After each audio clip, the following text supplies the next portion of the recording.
Noor TV Hangal ಚಾನೆಲ್ಗೆ ಸ್ವಾಗತ. ಹಾವೇರಿ ಜಿಲ್ಲೆ ಹಾನಗಲ್ ತಾಲೂಕು ಹಾನಗಲ್ ಪಟ್ಟಣದಲ್ಲಿ ದಿನಾಂಕ 11/4/2025 ಶುಕ್ರವಾರ ಮಧ್ಯಾಹ್ನ 2 ಗಂಟೆ ಸರಿಯಾಗಿ ಹಾನಗಲ್ ನಗರದಲ್ಲಿ ಕಂಚಗಾರ್ ಓಣಿಯಲ್ಲಿ ವಕ್ಫ್ ಬಿಲ್ ಪಾಸ್ ಮಾಡಿದ್ದಾರೆಂದು ಮುಸ್ಲಿಂ ಬಾಂಧವರು ಪ್ರತಿಭಟನೆಯನ್ನು ಮಾಡಿದರು. ಮಯೂರ್ ಟಿವಿ ಹಾನಗಲ್ ಚಾನೆಲ್ಗೆ ಸ್ವಾಗತ.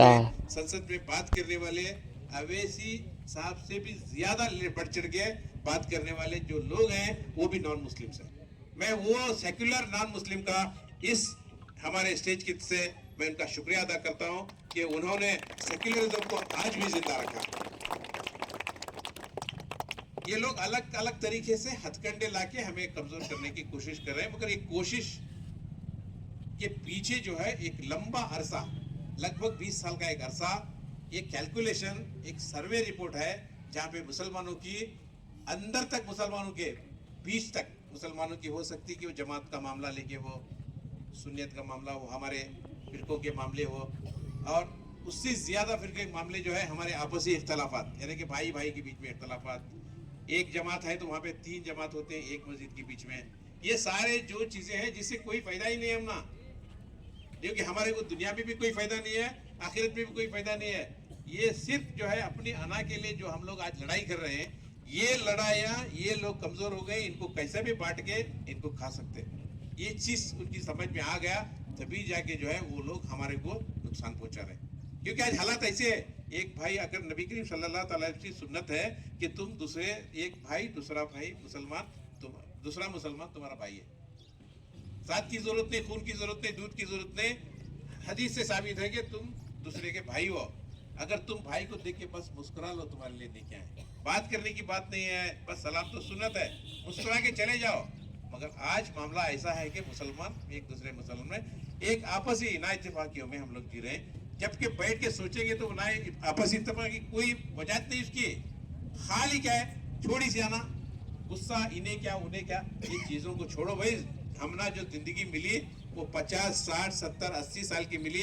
अल्लाह की जो दुनिया है, अगर उस दुनिया के हिसाब में तुम लोग देखेंगे, समंदर में अगर सुई डाल के निकालेंगे तो कितना पानी लग के आता, उतना ही हमारे पास जिंदगी है। वो क्या कहते हैं कि मोहब्बत करने के लिए जिंदगी कम पड़ती है। यार तुम नफरत, लोग नफरत कैसे कर लेते हैं? ये नफरतों से दूर निकलो, क्योंकि हालात जो है मुश्किल से मुश्किल होते जा रहे हैं। इसके बाद और हालात आने वाले, क्योंकि एक मिसाल है कि तुम्हारे लिए जमीन, तुम्हारे कदमों के नीचे जमीन तंग कर दी जाएगी। यही मामला है वक्फ का। वक्फ का यही मामला है कि तुम्हारी चीजें, तुम्हारी जमीनें छीनने के बाद तुम्हारी जगह तंग हो गई, तुम लोग क्या नहीं कर सकते। अल्हम्दुलिल्लाह फिर भी यहाँ पे वक्फ का इलेक्शन हो गया, वक्फ का चेयरपर्सन बन गया। यहाँ पे 5 साल तक हम लोग सेफ हैं। आने वाले 3 साल तक का यहाँ पे एक कांग्रेस की गवर्नमेंट है, यानी कि अकलियतों के साथ देने वाली एक गवर्नमेंट है। मगर यहाँ पे मामले नहीं। आज उत्तर प्रदेश के मामले देखो, जैसे अमेंडमेंट बिल पास हुआ, दूसरे दिन सुबह से जो है वहां पे दफनाने से इनकार, मुर्दे कब्रिस्तान के बाहर पड़े हुए हैं, क्या भी नहीं कर सकते। क्या लोग नहीं वहां? हमारे से कसीर तादाद में हाईएस्ट मुस्लिम एरिया अगर कोई है तो वो उत्तर प्रदेश ही है। अब हमारी तादाद बड़ी है, सबसे ज्यादा तादाद मुसलमानों की वहां थी। इसके बावजूद तबाही क्यों है? मुसलमानों के ऊपर इतने नुकसान क्यों है? दीन से दूरी, नाइत्तेफाकियां, इल्म से दूर, ये सारी चीजें, कोई कैलकुलेशन नहीं, बगैर कैलकुलेशन के बिंदास में जिए। सुबह का पाया खीमा, दोपहर का लंगर, शाम में घर में बिरयानी। ये चक्कर में जो है हम लोग खत्म हो गए। मेरी गुजारिश है कि आने वाले दिनों में और भी हमारे लिए बहुत सारे मुसीबतें आ सकती। एक यही वक्फ बोर्ड को लेके एक ऐसा भी हमारे नजदीक एक काम आ सकता। देखो आज अल्हम्दुलिल्लाह में हमारे सादिक, तौसीफ खंडेकर, जितने भी हमारे नौजवान साथी हैं, इन्होंने ये बेड़ा उठाया, बड़े ज़ौक शौक से अपना वक्त निकाला। इसके पीछे लगभग 4-5 दिन इन्होंने काम किया, और वैसे बेटा भी बने, इन्हों फातिहा भी खानी भी होगी रजा मौलाना की तरफ से। अब सवाल क्या है कि बोले तो ये लोग जो मेहनत करें, कम से कम इनका अवेयरनेस दिखे कि हमारी कौम में कुछ नौजवान जिंदा है, हमें कुछ कर सकते। 1 साल की तवील मुद्दत के बाद पूरे हिंदुस्तान के माहिरीन, इल्मी दानशूर लोगों की एक कमेटी के बावजूद, उनकी हजारों तकरारों के बावजूद जो है जबरदस्ती सिर्फ 46 वोटों से आगे इस बिल को पास किया गया।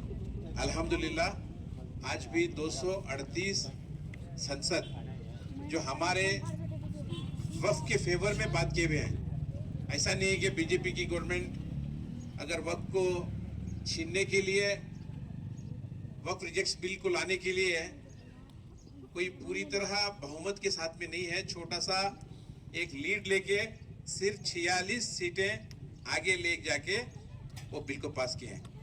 मैं समझता हूं कि इस बिल की कोई अहमियत नहीं है, क्योंकि आज भी हमारे साथ में जो है 238 संसद जो है फेवर ऑफ वक्फ हमारे साथ में हमारे लिए काम कर रहे हैं। सबसे पहले पूरे हिंदुस्तान की तारीख में 3 ऐसे स्टेट देखे गए हैं जिसे सेक्युलर स्टेट कहते हैं। एक पहला स्टेट है तमिलनाडु, जहां पे जात पात और किसी तरह का भेदभाव नहीं है। ऑलरेडी वहां के बड़े बड़े लीडर्स ने वक्फ के खिलाफ रिजेक्शन के लिए रास्ते पे उतरने का हुक्म किया है। इसमें सबसे पहला नाम वो एक एक्टर है विजय। मैं दलपति विजय को अपनी महफिल की तरफ से मैं एक सलाम करूंगा कि उन्होंने मुसलमानों के दर्द को समझा और वक्फ रिजेक्शन बिल के लिए रास्ते पे उतरने के लिए उन्होंने लोगों से अपील की। और वहां की गवर्नमेंट भी जो है इतनी सेक्युलर है कि वो किसी तरह भी उसे रोकने की बात नहीं की। दूसरे दर्जे पे अगर कोई सेक्युलर गवर्नमेंट आपको दिखाई देती है हिंदुस्तान में, वो है केरला, जहाँ पे गंगा जमुना की अपनी ही तहजीब है। हिंदू मुस्लिम क्रिश्चियन भाई भाई की तरह वहाँ पे रहते हैं। अगर 4 घर है तो 4 मुख्तलिफ घरों का एक अलग से एक वहाँ पे एक मुकाम, एक गुलिस्तान देखने को मिलता है। वो रेयर हिंदुस्तान की तारीख में। और तीसरा जो आता है वो दीदी का इलाका कलकत्ता, वहाँ पे किसी तरह की भी दूर दूर तक जो है हिंदू मुस्लिम की बात नहीं है, वहाँ भी गंगा जमुना की तहजीब है। मैं समझता हूँ कि चौथे दर्जे पे हमारा कर्नाटक आता है, जहाँ भले ये संघीय ताकतें अपना काम कर रही होंगी, फिर भी सेक्युलर मेंटालिटी की जो कांग्रेस गवर्नमेंट है, जो लीडर्स है, वो लोग आज भी जो है इत्तेफाक राय से आज भी मुसलमानों की फलाह बहबूदी के लिए, वक्त के लिए काम कर रहे हैं। ये सारी चीजें तो एक तरफ, मगर असल चीज है बीजेपी का मकसद कि मुसलमानों को माली नुकसान पहुंचाना। जब तक किसी का माली नुकसान नहीं पहुंचता, इंसान कमजोर नहीं होता। हर चीज छीन जाए फर्क नहीं पड़ता, अगर माली नुकसान हमारा हो गया तो हम लोग कमजोर हो जाते हैं। ये लोग इसलिए ये लोग अलग अलग हथकंडे पिछले कई सालों से कर रहे हैं। जैसे हमारे जो तिजारत हमारे नजदीक सुन्नत है। हम लोग कोई नौकरी करने वाले लोग नहीं है, क्योंकि हमारी नौकरियों की फीसद 4 या 5% में है।